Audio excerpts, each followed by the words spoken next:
Hi guys, Prithviraj Sukumaran നായകനായിട്ടെത്തിയ Vilayath ബുദ്ധ എന്ന cinema എങ്ങനെയുണ്ടെന്ന് നോക്കാം. വിലായത്ത് ബുദ്ധ എന്ന ചിത്രത്തെ സംബന്ധിച്ചിടത്തോളം ഏറ്റവും വലിയൊരു പ്രതീക്ഷ എന്നത് അയ്യപ്പനും കോശി എന്ന സിനിമയ്ക്ക് ശേഷം സച്ചി സംവിധാനം ചെയ്യാനെന്ന സിനിമ എന്നത് തന്നെയാണ്.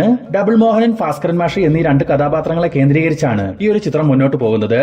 ഇടുക്കി മറയൂരിലെ നഞ്ചങ്കോടി എന്ന ഗ്രാമത്തിൽ ജീവിക്കുന്ന രണ്ടുപേർ, അവർ തമ്മിലുള്ള കോൺഫ്ലിക്റ്റുകൾക്ക് കാരണമെന്ത്, ഒരു സ്കൂൾ അധ്യാപകന്റെയും വിദ്യാർത്ഥിയുടെയും ഇടയിലുണ്ടായ പ്രശ്നങ്ങൾ എന്തൊക്കെ, പിന്നീട് വർഷങ്ങൾക്കിപ്പുറം ആ ഒരു ബന്ധം ഏതവസ്ഥയിൽ വന്നു നിൽക്കുന്നു, ഇതിനൊക്കെയുള്ള ഉത്തരമാണ് ഈ സിനിമയുടെ പ്രധാന ലെയറുകളായി വന്നിട്ടുള്ളത്. തടിവെട്ടും ചന്ദനക്കടത്തും തുടങ്ങിയ പണികൾ ചെയ്ത് കുട്ടികൾ മുതൽ മുതിർന്നവർ വരെയുള്ളവരുടെ മനസ്സിൽ അമാനുഷിക ധൈര്യം ഉള്ളവനെന്ന് പേരെടുത്ത ഡബിൾ മോഹനൻ ഒരു ഘട്ടം എത്തുമ്പോൾ ഒരു ചന്ദനമരം കണ്ട് ഇഷ്ടപ്പെടുകയും അത് സ്വന്തമാക്കാൻ തീരുമാനിക്കുകയും ചെയ്യുന്നു. തുടർന്നുള്ള കാഴ്ചകളിൽ ഡബിൾ മോഹനന്റെയും ഭാസ്കരൻ മാഷിന്റെയും ഇടയിലുണ്ടാകുന്ന ഈഗോയും നിസ്സഹായാവസ്ഥയും നേടിയെടുക്കേണ്ടത് എന്നുള്ള ലക്ഷ്യവും പിന്നീടുണ്ടാകുന്ന പ്രതികാര മനോഭാവവും അതേസമയം തോൽക്കാൻ തയ്യാറല്ലാത്ത ഭാസ്കരൻ മാഷിന്റെയും കാണിച്ചാണ് സിനിമ മുന്നോട്ട് പോകുന്നത്.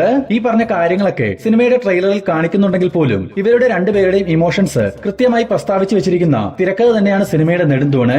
ഏകദേശം 3 മണിക്കൂറിനടുത്ത് ദൈർഘ്യമുള്ള സിനിമയാണെങ്കിൽ പോലും ലാഗ് എന്നത് ഇല്ല എന്നതാണ് ജയൻ നമ്പ്യാർ എന്ന സംവിധായകന്റെ വിജയവും. നായകൻ വില്ലൻ എന്ന കൺസെപ്റ്റ് മാറ്റി രണ്ട് മനുഷ്യർ, രണ്ട് വ്യത്യസ്ത സ്വഭാവക്കാർ എന്ന നിലയ്ക്ക് ഫോക്കസ് ചെയ്യുകയും കൃത്യമായ കഥാപാത്ര നിർമ്മിതിയുമായി കൊണ്ടുവന്നിട്ടുള്ള ഒരു സിനിമ.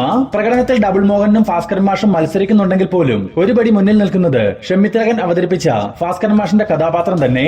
അത് ആ കഥാപാത്രത്തെ ശക്തമായി എഴുതിയിരിക്കുന്നത് കൊണ്ട് തന്നെയാണ്.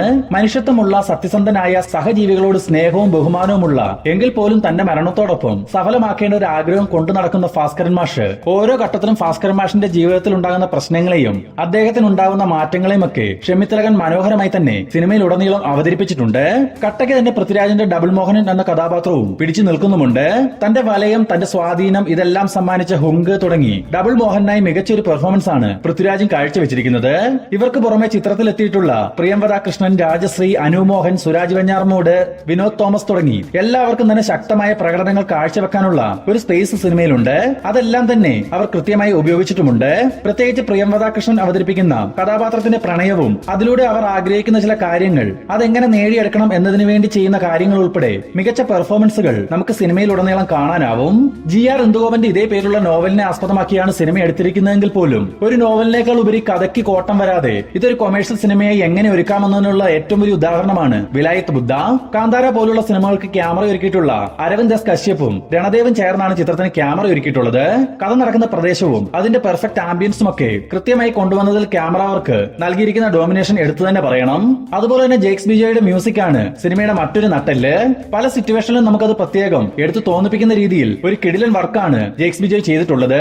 മാസിന് വേണ്ടി പലയിടത്തും ലൗഡ് ബീജിയം സൃഷ്ടിക്കേണ്ട സ്ഥാനത്ത് ജെയ്ക്സ് തന്റെ കയ്യൊപ്പ് പതിഞ്ഞ ക്ലാസ് എലവേഷൻ മ്യൂസിക് കൊണ്ട് ആ ഒരു സീനിനെ തന്നെ വേറൊരു ലെവലിലേക്ക് എത്തിച്ചു എന്ന് വേണം പറയാൻ. ശ്രീജിത്ത് സാരംഗിന്റെ എഡിറ്റിംഗ് സിനിമയെ കൃത്യമായി പ്രേക്ഷകരിലേക്ക് കണ്ണുമജിമാതെ എത്തിക്കുന്നതിൽ പ്രധാന പങ്ക് വഹിച്ചിട്ടുണ്ട്.